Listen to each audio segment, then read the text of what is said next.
जय हिंद मेरे साथियों, स्वागत है आप सबका आपके अपने यूट्यूब चैनल बघेली एजुकेशन में। जैसा कि मेरे साथी आप लोगों को पता है कि हम इंपॉर्टेंट क्वेश्चन की जो सीरीज़ लेके चल रहे हैं, उसमें से मैं आपको मेरे साथी इस वीडियो में बायोलॉजी क्लास 12th की बायोलॉजी का जो कि यूनिट 2 का मेरे साथी पार्ट हमारा 4-5 है। पार्ट हमारा 5 चल रहा है मेरे साथी। प्लीज़ आप लोग चैनल पे लगातार बने रहें। अगर चैनल पे नए हैं तो चैनल को सब्सक्राइब जरूर करें। मैं मेरे साथ ही आपको बता दूं, जैसे कि पहले ही बता चुका हूं कि यूनिट 2 से हमारे टोटल आएंगे 16 नंबर के क्वेश्चन, जिसमें से मेरे साथी मैं आपको बताया था कि 5 क्वेश्चन आपके एक एक नंबर के रहेंगे। कितने क्वेश्चन? 5 क्वेश्चन रहेंगे एक एक नंबर के। और मेरे साथी 2 क्वेश्चन रहेंगे 2-2 नंबर के। एक क्वेश्चन रहेगा 3 नंबर का और एक क्वेश्चन रहेगा 4 नंबर का। मैं मेरे साथी आपको फिर से एक बार आपका ब्लूप्रिंट बता दिया। ठीक, चलिए हम इस अपने अध्याय में जो कि हमारा वंशागति का आणविक आधार है, इस अध्याय में हम पर देखेंगे कि हमारे इंपॉर्टेंट क्वेश्चंस कौन कौन से हैं जो कि हमारे बोर्ड एग्जाम में आ सके। मेरे साथी आपसे मैं एक ही रिक्वेस्ट करता हूं कि प्लीज़ अपनी फैमिली को ज़्यादा से ज़्यादा बड़ी करें और ज़्यादा से ज़्यादा शेयर करें। चलिए मेरे साथी मैं अब स्टार्ट करूँ अपनी इस वीडियो को। चलिए मैं अपनी इस वीडियो को थोड़ा सा स्क्रॉल करता हूँ जिससे कि मैं क्वेश्चंस पे पहुँच सकूँ। मैं मेरे साथी आपको क्वेश्चंस दिखा दूँ कि हमारा पहला क्वेश्चन कहता है, यदि एक द्विरज्जुकी की डीएनए में 20% साइटोसिन है तो डीएनए में मिलने वाले एडेनिन की प्रतिशत की गणना कीजिए। मेरे साथ ही एक बार देख लीजिएगा, ये क्वेश्चन से ज़्यादा इंपॉर्टेंट नहीं है। यहाँ पर चार गाफ का नियम लगेगा, बल्कि यहाँ पर आपके लिए पढ़ना चाहिए चार गाफ का नियम क्या है। मेरे साथ ही चार गाफ का नियम आपके एग्जाम में पूछ सकता है, ना कि इसको। ठीक, चलिए हम चले अपने अगले क्वेश्चन की ओर। हमारा अगला क्वेश्चन क्या कहता है देख लीजिए आप लोग। यदि अनुलेखन इकाई में कूट लेखन रज्जु, ये नहीं आएगा कहाँ, मतलब टाइम देने से। ठीक मेरे साथी, हाँ अगला क्वेश्चन आप लोग देख लीजिए। स्थानांतरण के दौरान, किसके दौरान? स्थानांतरण के दौरान राइबोसोम की दो मुख्य भूमिकाएं की सूची बनाई। मेरे साथ ये दो मुख्य भूमिका जो है तो इसकी सूची बनाने के लिए पूछा गया, तो फर्स्ट पॉइंट और सेकंड पॉइंट ये दोनों पॉइंट आप कर दीजिएगा। ठीक, अगला क्वेश्चन है मेरे साथी, स्क्रीनशॉट भी लेते चलिए, बार बार कह रहा हूँ कि आप स्क्रीनशॉट लेते चले। ठीक, अगला क्वेश्चन हमारा कहता है मेरे साथी, टीआरएनए को अनुकूलन अणु क्यों कहा जाता है? मेरे साथी टीआरएनए को अनुकूलन अणु इसलिए कहा जाता है क्योंकि आप लोग देखे होंगे कि जब आप देखते हैं, ठीक है ना, तो कोई जब आप पढ़ते हैं अनुवांशिक जो भाषा होती है वो कोडॉन की भाषा होती है। ठीक, और कोडॉन की भाषा को पढ़ने के लिए काफ़ी लोग सक्षम होते हैं, जो एडी कोडॉन होता है वो सक्षम होता है। ठीक, इसको अच्छे से आप लोग देख सकते हैं कि टीआरएनए पर उपलब्ध एंटी कोडॉन एमआरएनए कि आनुवंशिक भाषा पढ़ने में सक्षम होता है। ठीक, तो जो कि भाषा सक्षम होता है इसलिए वह अनुकूलन अणु कहलाता है। अनुकूलन का मतलब क्या होता है? मतलब अकॉर्डिंग। ठीक है ना, जैसे मान लीजिए आप, जैसे अगर मैं कहूँ कि अगर मैं बहुत अच्छा पढ़ा रहा हूँ, है ना, तो आपके अकॉर्डिंग ना, वो तो मेरे अकॉर्डिंग अच्छा है। अब आप उसे कैसा समझ रहे हैं, क्या आपको अच्छा लग रहा है, क्या आपको समझ में आ रहा है, तब ना वो अच्छा हुआ। मेरे अकॉर्डिंग तो हो रहा है। ठीक, तो मेरे अकॉर्डिंग हो रहा है तो मेरे अकॉर्डिंग ये पढ़ने में काफ़ी सक्षम है, काफ़ी सरल है जो भी मैं बता रहा हूँ। ठीक, सेम इसी प्रकार होता है हमारा टीआरएनए अनुकूलन। ठीक, चलिए अगला क्वेश्चन कहता है मेरे साथी, आपको दिखा दूं अपना अगला क्वेश्चन क्या कहता है, अनुलेखन में डीएनए के दोनों रज्जुकों का अनुलेखन क्यों नहीं होता? कारण लीजिए, एग्जाम में नहीं आएगा। ठीक, फालतू का टाइम व्यतीत मत कीजिए। अगला क्वेश्चन, एमआरएनए की कैपिंग व टेलिंग किस प्रकार महत्वपूर्ण है? मैं मेरे साथी बता दूं, इस क्वेश्चन को आप लोग पढ़ लीजिएगा, है ना, आ सकता है, मैं सभी को डिटेल नहीं कर रहा हूँ। अपना अगला क्वेश्चन है, डीएनए पैकेजिंग में हिस्टोन्स का क्या महत्व है? हिस्टोन्स का महत्व मेरे साथी आप लोग काफ़ी इंपॉर्टेंट है, पढ़ लीजिएगा। अगला जो कि मैं आपको पहले ही बताया था, चार गाफ का नियम। चार गाफ का नियम बहुत इंपॉर्टेंट है मेरे साथी, जो कि आपके एग्जाम में जरूर पूछा जाएगा। ठीक, तो इस क्वेश्चन को आप लोग काफ़ी अच्छे से कर लीजिएगा। ठीक, देख लीजिए, स्क्रीनशॉट ले लीजिए। इरविन चारगाफ के नियमानुसार, मतलब चारगाफ का पूरा नाम था इरविन चारगाफ। ठीक ना, काफ़ी इंपॉर्टेंट क्वेश्चन है, जिससे आप पढ़ जरूर लीजिएगा। ठीक, चलिए हम चले अपने अगले क्वेश्चन की ओर। हमारा अगला क्वेश्चन क्या कहता है देख लीजिए। अगला क्वेश्चन कहता है, किन्हीं चार स्तरों के नाम लिखिए जिन पर यूकेरियोटिक कोशिका जीन अभिव्यक्त का नियमन होता है। मेरे साथी एक बार देख लीजिएगा, इसको ज़्यादा इंपॉर्टेंट नहीं है पर एक बार देख जरूर लीजिएगा। ठीक, चलिए अगला क्वेश्चन मेरे साथी दिखा दूं, जो कि आपके एग्जाम में नहीं आएगा, क्या मतलब टाइम देने से। ठीक, ये भी नहीं आएगा। हाँ, अगला है, मानव जीनोम परियोजना की महापरियोजना क्यों कहा गया?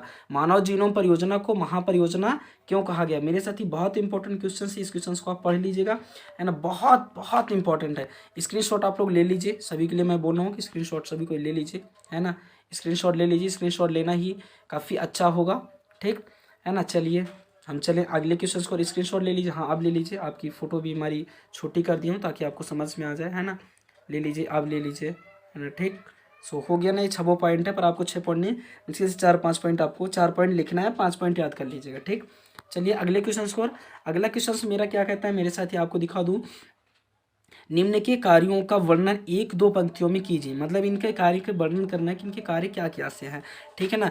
इनके सभी कार्य का वर्णन करना है। ठीक, तो देख लीजिएगा एक क्वेश्चन, पहला उन्नायक या प्रमोटर, फिर है अंतरण आरएनए, फिर है एक जॉन। ठीक, तो एक बार देख लीजिएगा, एग्जाम में नहीं आएगा। ठीक, स्क्रीनशॉट भी ले सकते हैं आप, है ना, बड़े आराम से स्क्रीनशॉट ले सकते हैं। ठीक, अगला क्वेश्चन डीएनए टेम्पलेट आपके एग्जाम में नहीं आएगा।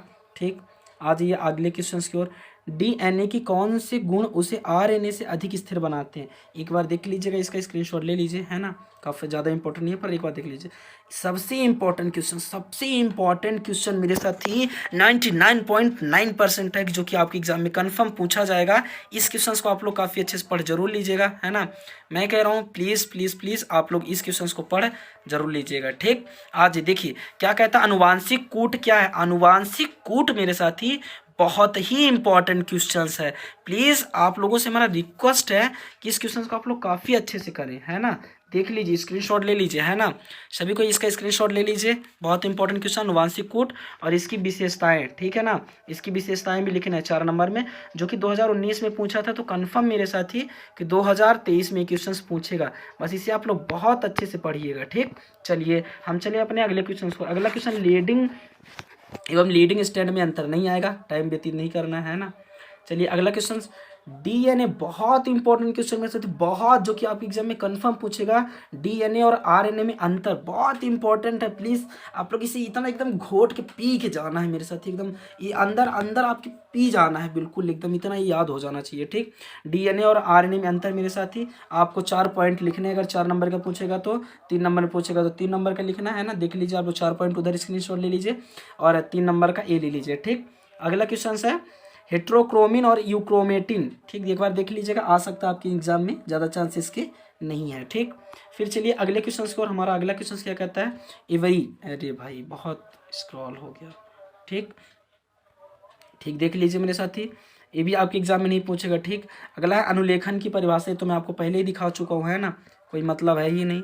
डीएनए ए भी नहीं आएगा। अगला क्वेश्चन है, देखते हैं कौन सा आ सकता है।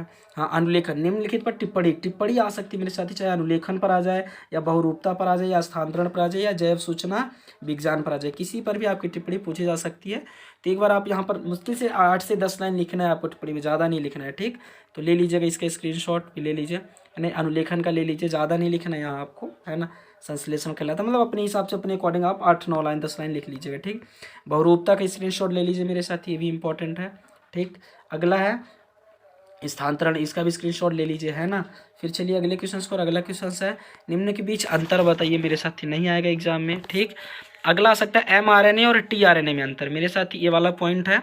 एमआरएनए और टीआरएनए में अंतर पूछ सकता है मेरे साथ ही, इसको आप लोग पढ़ लीजिएगा, है ना, काफ़ी इंपॉर्टेंट क्वेश्चन है। ठीक, तो इस क्वेश्चन को पढ़ ही लीजिएगा, एमआरएनए और टीआरएनए में अंतर, 1 पॉइंट उधर थी और 5 पॉइंट इधर है। ठीक, पर आपको एग्जाम में लिखना सिर्फ और सिर्फ तो 4 ही पॉइंट है। ठीक, टेम्पलेट रंजुक और कोडिक रंजुक में क्या होता है मेरे साथी, अंतर क्या है, इसको भी एक बार देख लीजिएगा, आ सकता है।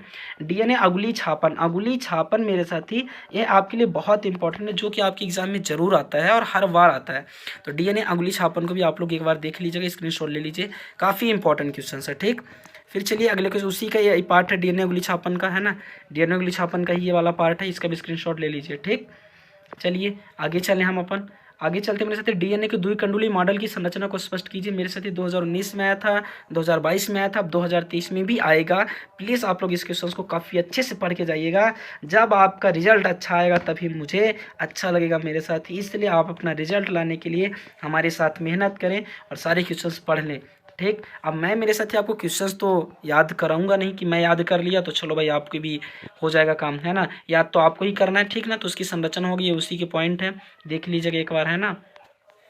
फिर आज अगला क्वेश्चन है मेरे साथ ही, मेरा प्रतिकृतिकरण और अनुलेखन में अंतर ज़्यादा इंपॉर्टेंट नहीं है, पर एक बार देख लीजिएगा, है ना। 7-8 पॉइंट है, पर आपको लिखना 4 ही पॉइंट है, इसमें भले 9-10 पॉइंट दिया हो, है ना। चलिए आगे क्वेश्चन चले मेरे साथ ही, डीएनए पैकेजिंग, ये भी नहीं आएगा। ठीक, इधर देखें तो क्या है, डीएनए प्रकृतिकरण, डीएनए प्रकृति, मेरे साथ डीएनए प्रतिकृति आ सकती है आपकी एग्जाम में, इसे आप लोग देख लीजिएगा, एक बार स्क्रीनशॉट ले लीजिए। 4 नंबर में पूछ जा सकता है ना, पर ज़्यादा चांस कम है, पर एक बार देख जरूर लीजिएगा, ठीक। काफ़ी इंपॉर्टेंट है मेरे साथी, ठीक है ना, यदि स्क्रीनशॉट ले लीजिए, ठीक। चलिए इसका भी स्क्रीनशॉट अच्छे से हो गया। अगला क्वेश्चन नहीं आएगा, है ना, तो नहीं आएगा, नहीं आएगा, ये भी नहीं आएगा। ये वाला क्वेश्चन आ सकता है, ओपेरॉन मॉडल क्या है। ओपेरॉन मॉडल मेरे साथ ही एग्जाम में पूछ सकता है। ओपेरॉन मॉडल को सॉरी ओपेरॉन मॉडल को आप लोग काफ़ी अच्छे से पढ़ लीजिएगा, है ना, मैं तो कैमरा ही को लेकर उधर चला गया था, ठीक। तो ओपेरॉन मॉडल को पढ़ लीजिएगा। फिर यहाँ से आ जाता है मेरे साथ अध्याय 7, जो कि हम आप लोगों को नेक्स्ट पार्ट में बताएंगे, है ना, पार्ट 6 में बताएंगे। मेरे साथ हमें बहुत अच्छा लगता है जब अपनी फैमिली बड़ी होती जा रही है। प्लीज़ आप लोग ऐसे ही अपनी फैमिली को बड़ी करते चलिए। हमें बहुत उम्मीद है आपसे मेरे साथी, और बहुत बहुत अच्छा लगता है जब अपनी फैमिली बड़ी हो रही है, बड़ी होती है। प्लीज़ आप लोग, जैसे देखिए घर में एक छोटा सा बच्चा आता है तो कितना अच्छा लगता है ना। सेम उसी प्रकार अगर अपनी एक सब्सक्राइबर बढ़ती है तो अपन को भी उतना ही अच्छा लगता है कि हमारी फैमिली का एक और सदस्य बढ़ चुका है मेरे साथ ही, बहुत अच्छा लगता है। प्लीज़ आपसे हमें रिक्वेस्ट है कि अपनी फैमिली को बड़ी सी बड़ी करें, और एक तहलका मच जाए यूट्यूब पर कि हाँ भाई इंपॉर्टेंट क्वेश्चंस आ रहे हैं, आ रहे हैं, आ रहे हैं, इसी से पढ़ना है। कन्फर्म मेरे साथी मैं गारंटी देता हूँ कि यहीं से आपका क्वेश्चन आएगा, बाकी बाहर से कहीं से भी नहीं आएगा। ऑब्जेक्टिव की रही बात, तो ऑब्जेक्टिव तो मैं आपको पहले ही बता रहा हूँ कि ऑब्जेक्टिव मैं आपको पीडीएफ पे अलग से ही समझा दूंगा। चलिए जिसको मैं लाइव में बताऊंगा। मेरे साथी में बहुत उम्मीद है और बहुत आपका प्यार मिल रहा है, और ऐसे ही प्यार मिलता रहे। चलिए फिर मिलता हूँ मैं आप सबसे एक और नई वीडियो में, तब तक के लिए जय हिंद, वंदे मातरम।